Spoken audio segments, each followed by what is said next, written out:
말 한마디 한마디에 건강한 마음을 담아 전하는 라디오 구구절절입니다.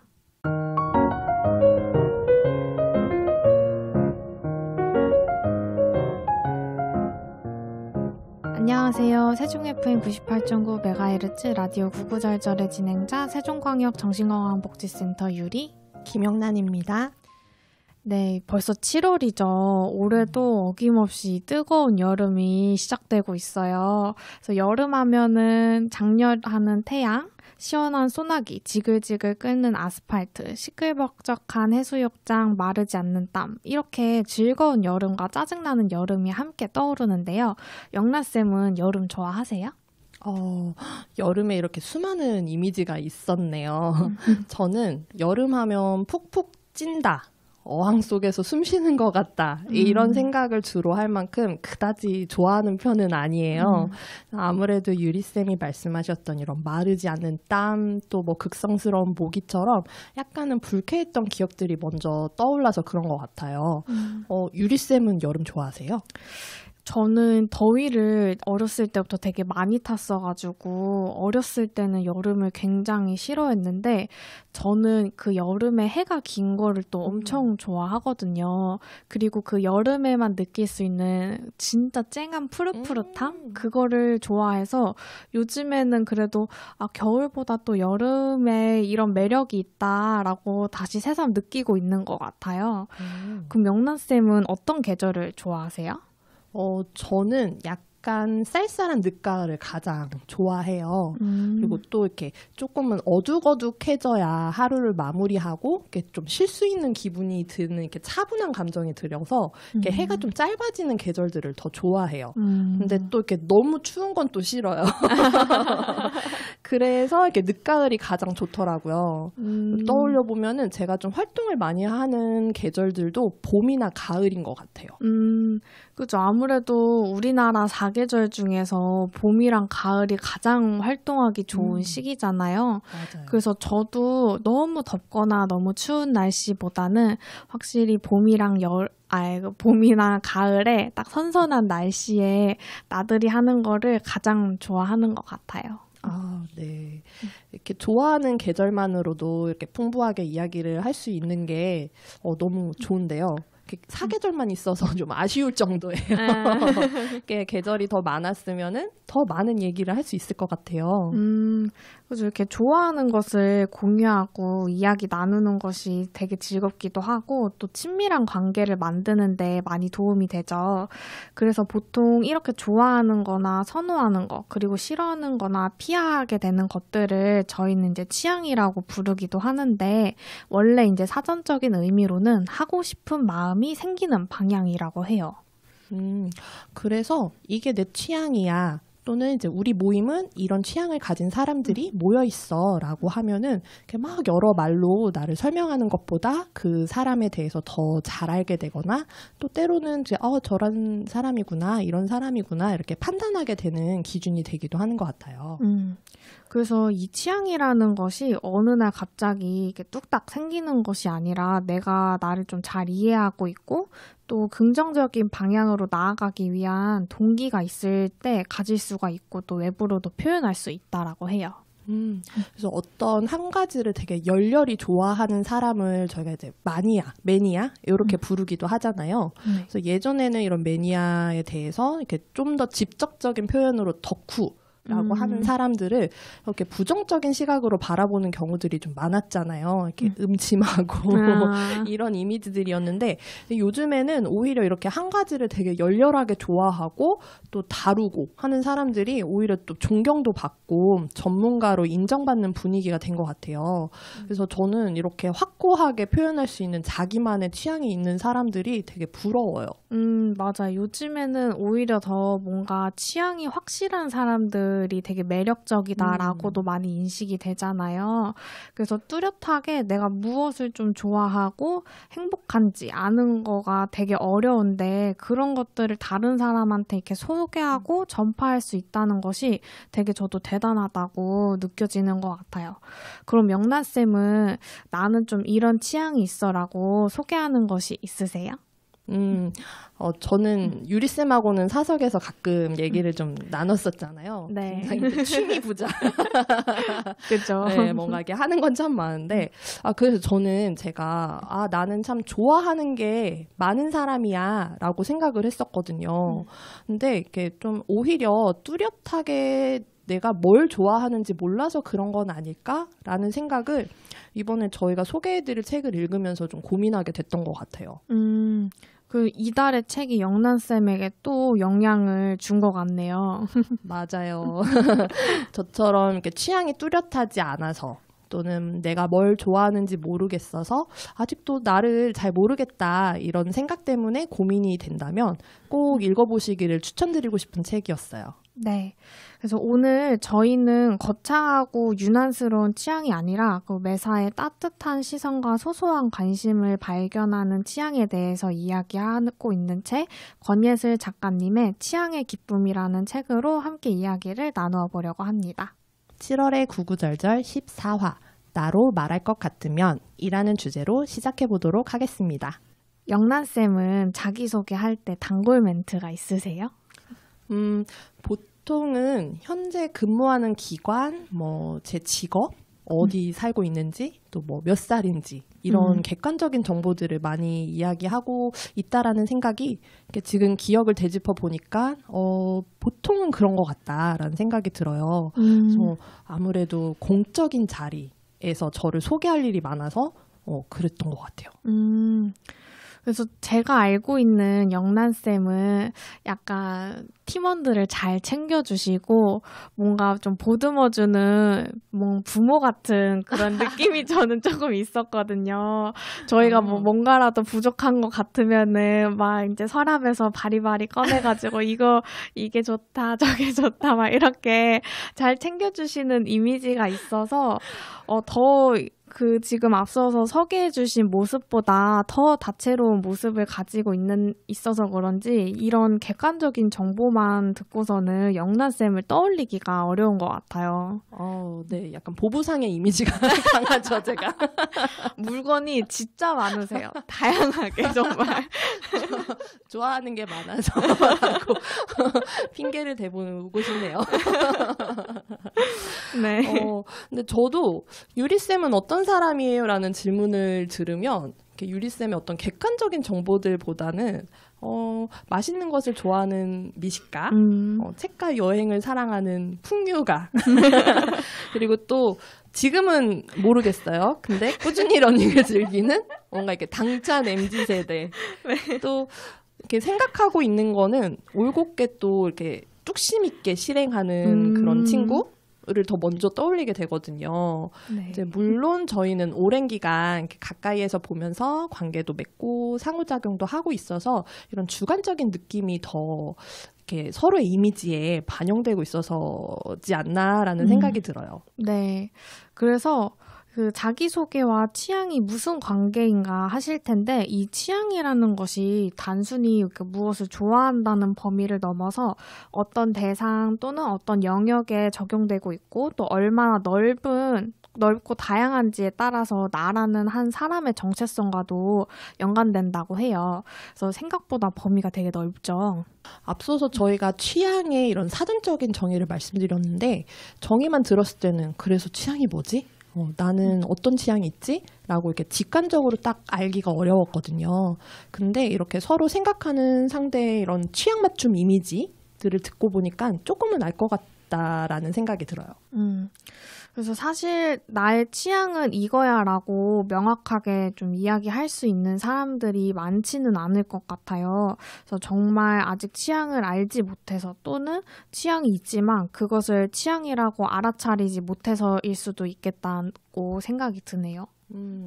그런 면에서 저는 작가님이 이런 좋아하는 영화 취향을 묻는 자리에서 나는 취향이 참 가난하다라고 느끼고 고민하게 되는 시작점이 되게 공감이 됐었어요.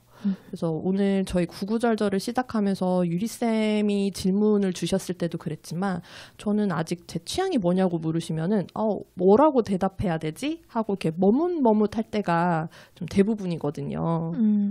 그래서 저희가 이 14화를 준비하면서 가장 많이 나눈 대화가 나는 좀 무엇을 좋아하고 또 그것을 왜 좋아하는지, 나에게 어떤 의미이고 또 삶에 어떤 영향을 주고 있는지 같은 내용들이었잖아요.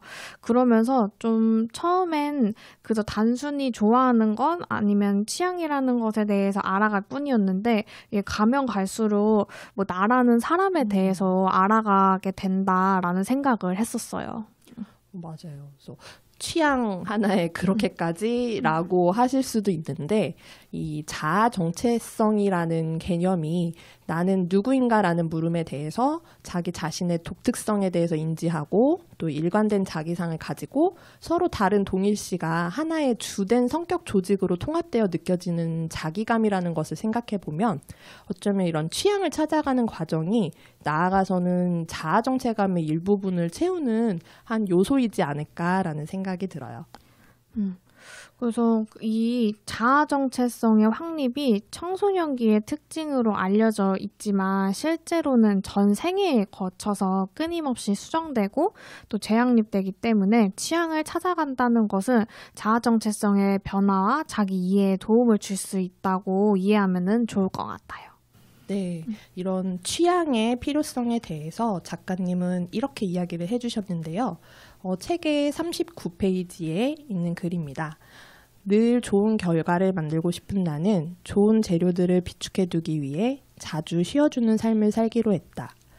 햇볕도 적당히 쬐어주고 신선한 물과 양분도 듬뿍 공급해주면서 내 안의 재료들이 말라 비틀어지지 않도록.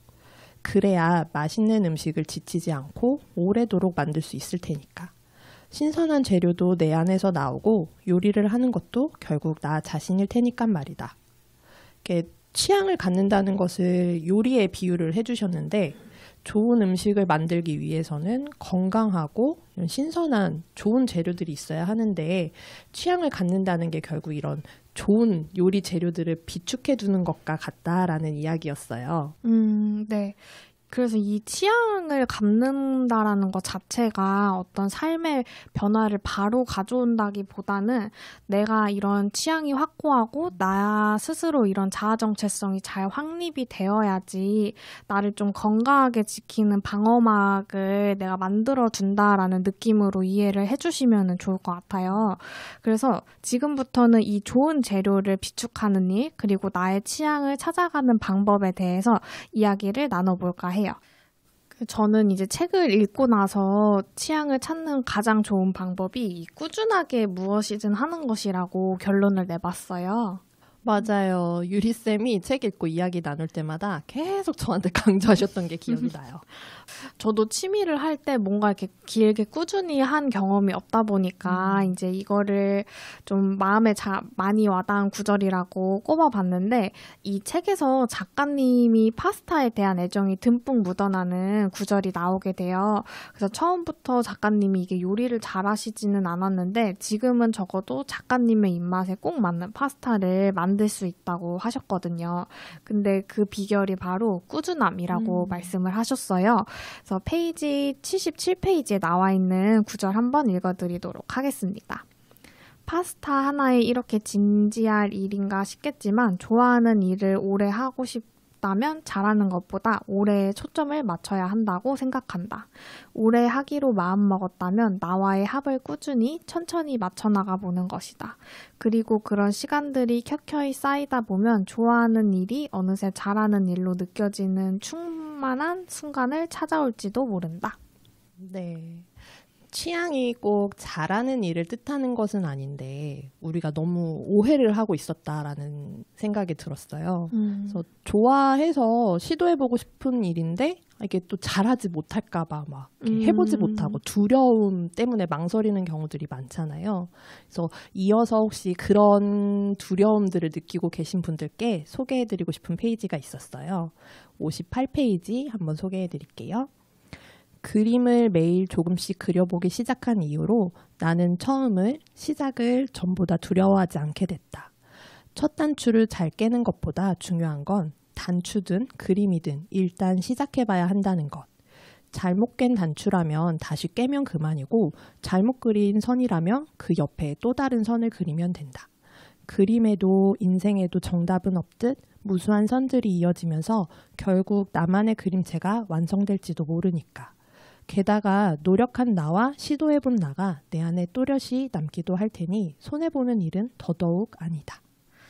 그래서 이게 좀 다양하게 경험을 할수록 내가 진짜 어떤 거를 좋아하고 내가 지금 좋아하는 게 명확하다라고 해도 또 나는 이런 걸 시도해보면서 이런 건 나한테 안 맞고 내가 이거는 싫어하는구나 라는 그런 싫어하는 취향도 찾아갈 수 있는 경험이라고 저는 생각이 들거든요. 그래서 시도해본 나는 어떤 자리에서건 이야기를 할 때 뿌듯한 기분도 들게 하는 것 같아요. 맞아요. 그래서 저도 항상 이렇게 우쭐하면서 늘어놓는 경험 중 하나가 제가 혼자 15일간 한 보름 정도 강릉살이를 했었던 일인데요. 이렇게 국내였었고 뭔가 거창하게 하고 왔던 거는 아니었거든요. 근데 이게 제가 15일 동안 강릉에 이렇게 혼자 있다가 왔어 라고 이야기할 때마다 주변 반응이 우와 멋있다 나도 해보고 싶은데 이런 반응들을 듣다 보니까 내가 해보길 참 잘했다라는 생각이 들면서 언젠가 또 시도해봐야지 나 이렇게 혼자 여행하는 거 나한테 되게 잘 맞네 라는 마음을 갖게 만들어줬거든요. 저도 생각해보면은 요즘에는 등산이 워낙 붐이어가지고 이제 등산을 취미로 하시는 분들이 많은데 저는 이제 어렸을 때 제가 그 다른 동네에서 이제 살 때 집 바로 뒤가 이제 산이 있었어요. 근데 저는 그냥 산을 간단하게 그냥 운동하는 곳이라고만 생각을 하고 또 산을 좋아하는 동네 친구가 있어가지고 둘이서 되게 자주 다녔거든요. 이거를 뭔가 엄청난 취미다라고 생각해서 다니기보다는 그냥 가서 좀 뭐 약수물이나 마시고 오자 이렇게 가볍게 생각을 하면서 그렇게 되게 꾸준히 했던 취미생활이었는데 요즘에는 또 등산이 취미로 많이 이렇게 사람들이 하다 보니까는 이제 어디 가서 저 등산이 취미예요 이렇게 얘기할 수 있게 된 거예요.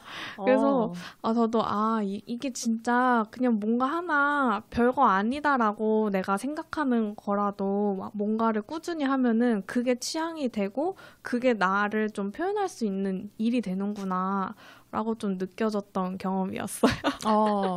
맞아요. 유리쌤을 안 지 얼마 안 됐을 때 주말에 뭐 하세요? 라고 물어봤더니 전 등산해요. 라고 새침하게 얘기를 해주셨는데 등산을 취미로 가지는 젊은이? 라는 생각 때문에 와 되게 신기하다. 멋있다. 이렇게 생각을 했었던 기억이 나요. 이렇게 사실 취향을 찾아보면 나는 이미 하고 있는데 나는 이미 좋아하는 일인데 이게 내 취향인가? 알아보지 못하는 경우들이 있잖아요. 그렇죠. 네, 그래서 뭔가 이렇게 취향을 찾을 때 이건 나의 취향이야 라고 알아볼 수 있는 방법들을 또 고민해 봤는데 그에 대해서 작가님이 이렇게 답을 하나 알려주신 게 있었어요. 네, 161페이지에 가끔 내가 가진 색이 바랜 것 같다 느껴질 땐 플러스와 마이너스를 떠올린다. 중학생 때처럼 기호를 완벽하게 적어내야 한다는 강박은 없다. 20살에 싫어했던 것들이 지금 와서 좋아질 수 있듯 그때그때 내가 무엇을 좋아하고 싫어하는지 꾸준히 귀를 기울여 보는 것만으로도 나를 더욱 잘 알아가는 기분이다. 그것으로 만족한다. 이 표현이 저도 진짜 되게 쉽게 따라해볼 수 있는 방법이다라고 느껴졌던 표현법이었던 것 같아요. 혹시 예전에 유행하던 백문백답 같은 거 해보셨나요? 저는 안 해봤어요. 이 백문백답에 내가 좋아하는 것, 싫어하는 것 이런 막 온갖 종류별로 적게 하는 내용들이 많았었거든요. 그래서 지금도 가끔 뭐 이런 심리검사에 간혹 문장들이 있는 경우도 있고 어떤 친목 모임이나 또 이렇게 뭔가 타인을 만나는 이런 자리들에서 이렇게 작성하게 되는 경우들을 종종 보게 돼요.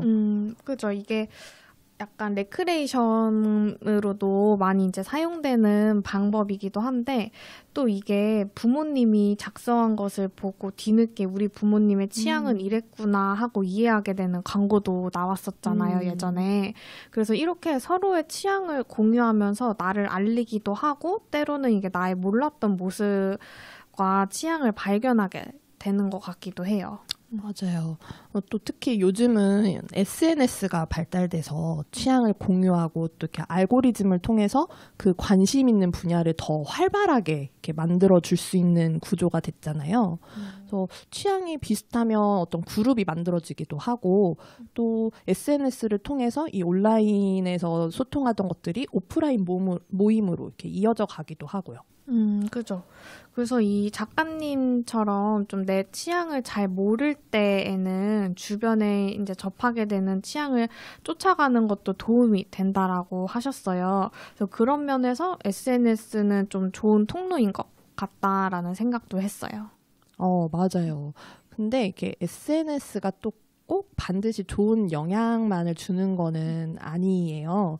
그래서 이렇게 어떻게 보면 너무 방대한 양의 정보에 이렇게 노출되다 보니까 나의 취향을 알아차리기도 전에 다른 거를 시도하게 되고 또 그러면서 유리쌤이 강조하셨던 이런 꾸준함을 유지하기가 힘들게 되는 경우들이 있고요. 또 이렇게 나보다는 타인의 취향에만 이렇게 맞춰서 쫓아가게 되는 경우들도 생길 수 있어서 주의가 좀 필요해요. 그죠.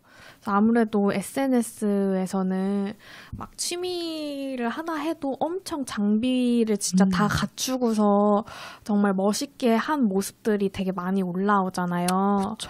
근데 사실 처음에 내가 취향이나 이제 취미를 시작을 하게 될 때 정말 기초부터 시작을 하고 그리고 이게 진짜 나한테 맞는지 안 맞는지도 모르다 보니까는 처음에는 이제 좀 장비를 너무 이렇게 내세우기보다는 좀 나한테 이제 맞는지 알아가는 그런 과정들이 필요한데 워낙 SNS는 화려한 모습들이 많이 나오다 보니까는 진짜 바짓가랑이 찢어진다고 하잖아요. 뭐 SNS 보다가.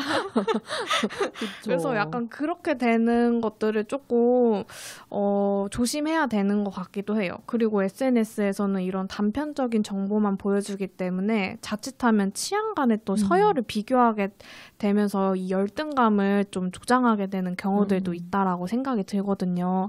어떤 취미는 되게 또 멋있는 취미고 뭐 어떤 취향은 되게 요즘에 인기 있는 트렌드를 따라가는 취향이다라고 하는데 또 내가 사실 갖고 있는 취향을 이 트렌드에 지금 못 따라가고 있다라고 생각했을 때 나는 이 취향을 또 버려야 되나? 다른 취향, 이 유행에 따라가는 취향을 또 가져야 되나? 이렇게 또 생각될 수도 있어서 그런 것들은 꼭 조심을 하면서 내 취향을 찾아가셔야 될 것 같다라는 생각을 들었어요.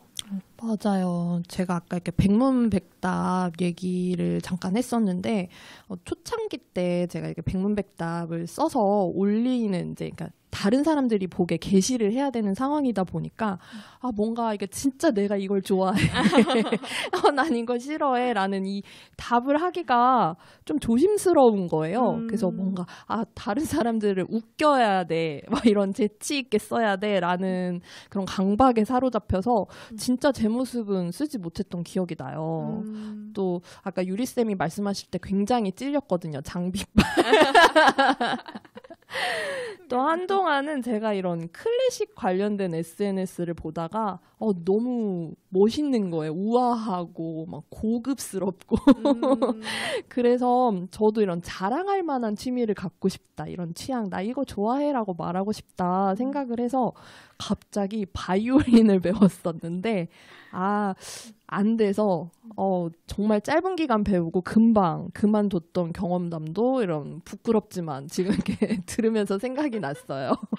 이런 못난 경험이긴 했지만 또 그 경험이 바탕이 돼서 지금은 조금 제가 좋아하는 거 또 오롯이 내가 재미있어 하는 것에 조금 더 집중할 수 있게 된 것 같아요. 그죠. 그래서 주변에 흔들리지 않고 나의 좋은 취향을 찾아 유지하는 방법에 대해서 작가님이 이제 말씀해 주신 구절이 있었는데요. 25페이지에서 26페이지에 나오는 구절 읽어드리겠습니다. 취미라고 말하기 위한 취미가 아닌 그냥 내가 좋아하는 것들을 조금씩 꺼내 윤기를 잃지 않도록 살뜰히 가꾸어 나갔다. 그랬더니 나에게도 몰랐던 에너지가 생겨나는 순간이 정말 찾아왔다. 그리고 그때 깨달았다. 남는 에너지로 취향을 가꾸는 게 아니라 취향을 가꾸다 보니 에너지가 생기는 거였구나. 없는 줄 알고 지내왔지만 사실은 방치해두고 있었던 내 소중한 취향들. 네. 숙제처럼 취향을 찾으려고 하는 분들께 도움이 되는 이야기인 것 같아요. 네. 저도 일만 하는 재미없는 사람이 되게 싫어서 일부러라도 뭔가 많이 이렇게 사적인 거를 많이 늘려보려고 하는 편이거든요. 근데 가끔 그러다가 이렇게 에너지가 너무 바닥나는 순간들이 오면 아, 내가 이걸 왜 하고 있지? 나 이거 정말 좋으려고 하는 거 맞아? 라는 생각이 들면서 이렇게 그만둘 때가 많았었어요. 번아웃처럼. 그래서 이 취미를 내가 즐길 때 내 삶이랑 취미의 이 밸런스를 유지하는 것이 굉장히 중요할 것 같아요. 그래서 저 같은 경우에는 너무 이제 일이 힘들어가지고 내가 좀 쉼이 필요할 때 할 수 있는 취미, 그리고 내가 너무 축 처져서 좀 에너지를 끌어올려야 되겠다 할 때 할 수 있는 취미, 이런 식으로 좀 다양한 취미들, 내 상황에 맞는 취미들을 좀 다양하게 가지고 그때그때마다 꺼내서 할 수 있게 그렇게 이제 다양한 취미를 가져놓으면은 좋을 것 같아요. 또 이런 취미 생활을 늘려가다 보면은 좀 결이 맞는 이렇게 묶이는 취향들이 또 생기니까 그거 네. 되게 중요할 것 같아요. 네. 그래서 사실 저희가 구구절절 이 MC가 될 수 있었던 것도 이런 책을 좋아한다는 취향 때문이었잖아요. 물론 이제 가끔 책을 과제처럼 보기도 하지만 저는 이제 유리쌤이랑 책을 읽고 난 후에 이렇게 공감되었던 부분이라던가 어떻게 이 책을 이해했는지 또 내 삶의 어떤 면에서 이 책의 내용들이 이렇게 와닿고 적용이 되고 있는지와 같은 이야기들을 나누면 너무 되게 즐겁고 뭔가 이렇게 충만해지는 기분이 들거든요. 저도 이렇게 책을 읽으면서 다른 사람들이랑 이렇게 생각을 공유하면서 되게 좋았던 점이 제가 가지고 있는 생각뿐만 아니라 다른 사람들의 의견이랑 생각을 이렇게 같이 들으면서 제 세상이랑 제 관점이 이렇게 넓어지는 거를 많이 느꼈던 것 같아요. 그래서 저도 이제 저희 둘뿐만이 아니라 사무실에서도 이제 다른 선생님이랑 책 내용을 이렇게 나누다 보면은 다양한 의견들을 이제 나누게 되잖아요. 그럴 때 되게 신기하다라는 생각도 많이 들었고, 그렇게 완성된 내용으로 이제 한 해 한 해 저희 구구절절 녹음을 마치고 방송을 나가면서 이번 달도 진짜 알차게 잘 꾸렸다, 또 이런 만족감을 많이 이제 느끼는 것 같아요. 네, 저희가 느끼는 이 감정들이 어쩌면 책을 좋아하는 저의 취향을 유지하게 하는 원동력 중 하나이지 않을까 하는 생각이 드네요. 네.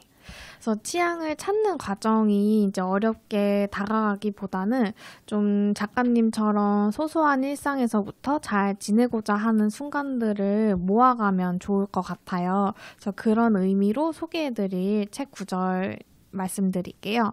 84페이지에서 85페이지에 나오는 구절입니다. 각자마다 잘 사는 기분을 느끼는 순간이 다를 것이다. 누군가에게는 반려동물을 살뜰히 챙기는 마음이 될 수도 있고 가족을 위해 최선을 다해 하루를 보내는 순간들이 될 수도 있다. 하지만 하루를 치열하게 살다 보면 일상의 모든 순간에서 그런 기분을 느끼기는 어려울 때도 많다. 요즘은 전보다 잘 사는 기분을 자주 의식하며 살아가고 있다. 정말 사소한 순간이라도 꾸준히 쌓아나가다 보면은 정말 잘 사는 나를 마주할 수 있을지도 모르니까. 그래서 잘 사는 기분은 정말이지 중요하다. 네, 저희는 작가님이 책과 함께 들어보길 이제 추천해 주셨던 윤종신의 느슨을 듣고 2부에서 다시 만나도록 하겠습니다. 노래 듣고 오실게요. 힘 좀 빼볼까 갈 길이 멀잖아 너의 다짐 나도 잘 알아 저 깊이 묻어둬 좀만 늦춰봐. 일찍 가서 뭐 할래?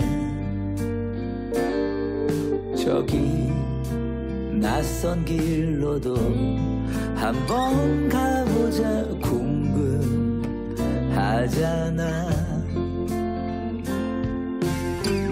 사랑은 갑자기 떠나 다가올 뿌듯함 오기 전에 달려온 네 몸은 못 멈춰.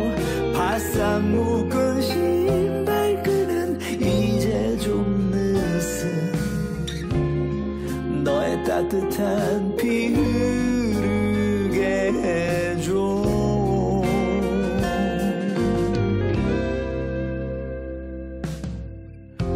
거울 한번 봐.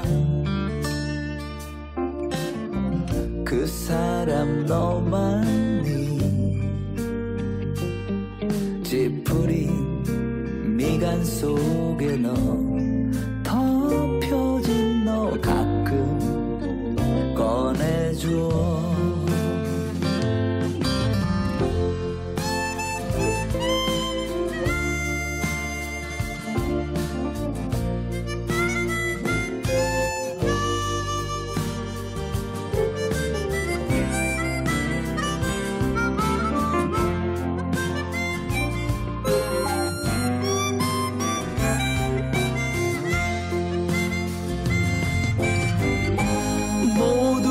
갑자기 떠나 너의 무용담 들을 수 없게 달려온 네 몸은 못 멈춰. 바싹 묶은 온몸의 끈 이제 좀 늦은 늘 행복하던 피 흐르게 줘.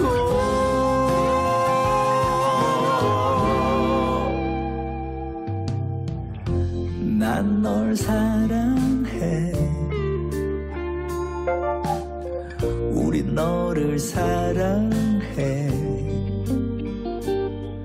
가끔 웃고 싶을 때 찾아주면 돼. 가끔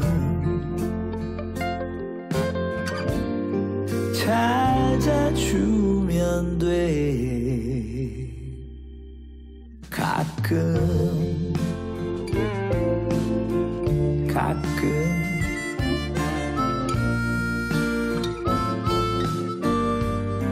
아주 가끔